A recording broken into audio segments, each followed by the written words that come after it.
What's going on, everyone? This is Jay from Premier Gaming Entertainment, and I'm here to bring you another installment of Toronto Raptors Weekly.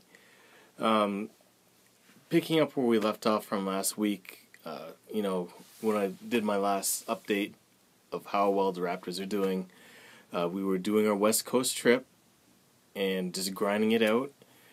And since then, we've come back home, but we had some interesting games. One in Portland, which was a pretty interesting game.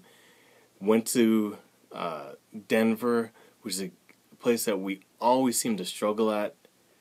I don't know what it is. Maybe it's because of the air being thinner. I don't know. But we ended up getting destroyed in Denver for whatever reason.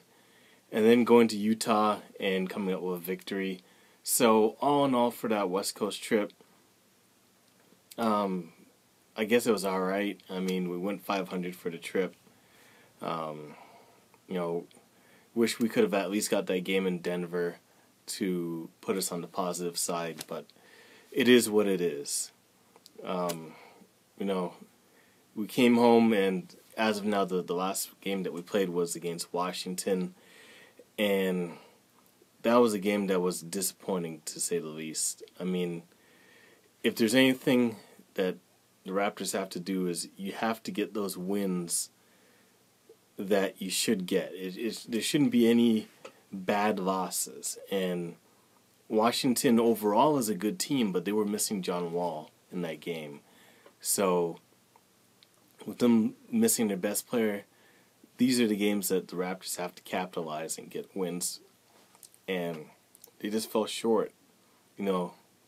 Part of it, I'm sure, is typically that letdown you get after you've come back from a long road trip and it's your first home game and you're complacent and you're relaxed and you just don't bring the same energy that you had to do when you were on the road. And I'm sure that all that had some bearing in us losing to Washington while they were shorthanded. So, we started out the season. We're so-so. We're not struggling, but we're not doing exceptionally well. We're looking up in the standings to Boston, which, despite losing, one of the key players and the key acquisitions in the off season, they're still, 8-2, 9-2. I'm not sure if they won tonight. Probably did, but Boston is really balling right now. Best defense in the whole entire NBA, and that's with getting Kyrie, which hasn't been, he's not the best defensive player. So, obviously, whatever they're doing down there, they've got that thing. They got that thing on lock. And Coach Stevens, to me, with what he's one of the best coaches in the NBA. Period. I'm not going to say he's better than Pop or anything like that, because to me Pop is probably the best coach. But Brad Stevens is probably one of the, at least definitely top 5, if not top 3. He's, with what little he's had, he's just made it work since day one. He was doing that at Butler. Bringing no-name guys in and just continuing to win. And it's not even just winning, he's not winning with talent, he's just winning by just out-coaching and out-scheming people. So, I'm not surprised that Boston is doing what they're doing, given his coaching pedigree. But, as far as the Raptors go, it looks like, unless they turn it around, they're going to be second in that division. I just don't feel personally that we made enough key acquisitions in off season to offset what the other teams have been doing. They didn't get that much better. Serge Ibaka is alright, but he's not the cornerstone of either our offense or our defense. He's not the same defensive player that he once was in Oklahoma City. He's just not that guy. And even when he was that guy, he was a great off the ball, weak side defender, but he was never a shutdown stopper. He's a guy that would just come off of his teammates, off of his player and block a shot. But he wasn't a guy that would lock down a power forward. It doesn't seem like that. So we're a good team. We're a solid team. We're a playoff team. But I don't know if we're good enough to beat Boston this year. I don't know if we're good enough to beat Cleveland this year. I don't know. I'm gonna leave Cleveland alone out of the whole conversation right now because, right now Cleveland is good enough to beat themselves. So, but the season is long, and things can change. Maybe it's just a matter of them getting adjusted to each other. There's a lot of new moving pieces, missing pieces to the puzzle for that team. So maybe they figure it out by time it's time for them to really do what they need to do. But as it is now, they're a hot mess. So, I did want to also discuss something that I've been thinking about for the longest time. And, I don't know where this is going to go as far as the player that I'm about to discuss. But what I wanted to talk about is Bruno. And for all you Raptors fans, you know who Bruno is. He's the guy that, if you see him come in the game, you definitely know it's a blowout. And why I wanted to talk about that is because, at this point in time, I'm concerned about his development. Now, I know when he came into the league, he was the youngest player in the whole NBA when he got drafted. I get that. Now, I promise you, I know it's not the case, but I swear it seems like he's been on the Raptors for at least 8 or 9 years. That's how long it seems like he's been in the league. I know it's at least 5, and I think this is his 6th season now. But honestly, what is he doing? I'm confused about what his role is, how much he's grown, what is his future? He's just been a project for the last 5-6 years. But I haven't seen any improvement. I haven't seen the potential where I'm like, man, yeah, this guy's going to be the future. I know he's young. I know he's very young. But, what is the plans with this guy?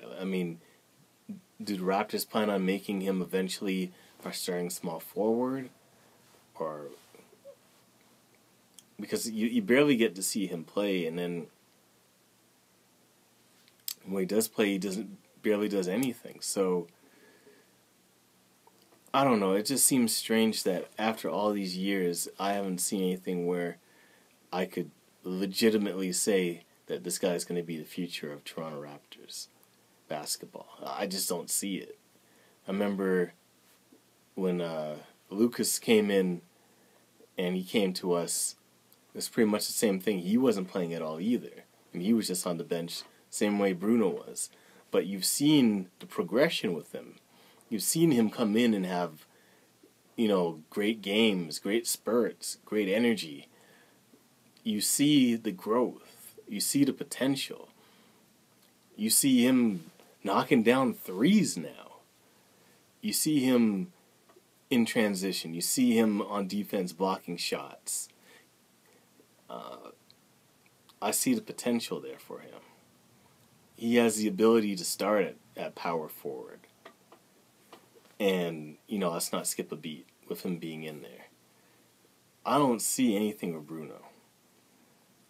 So, is he going to be a bust? Am I reading into this wrong? Am I judging him when I shouldn't be judging him this way? I don't know. I know, certain players need time to adjust to playing in the NBA.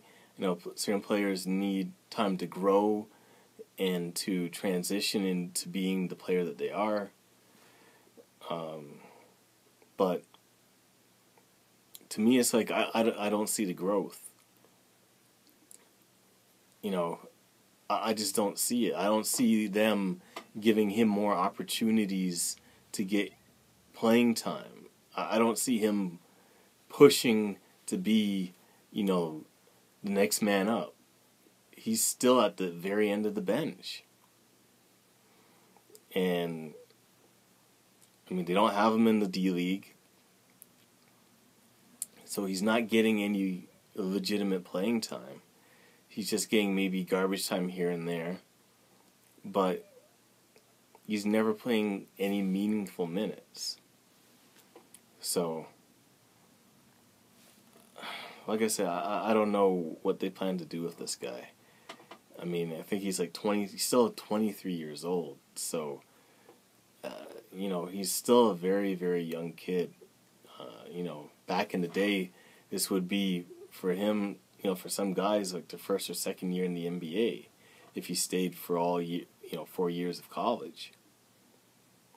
So, whatever he's soaked up and learned in the NBA so far is positive, but I just haven't seen it transition into, playing on the basketball court. Now, what he does in practice or in scrimmages or anything like that, I don't really know, because obviously I'm not privy to that information. But just the lack of him being on the court and the lack of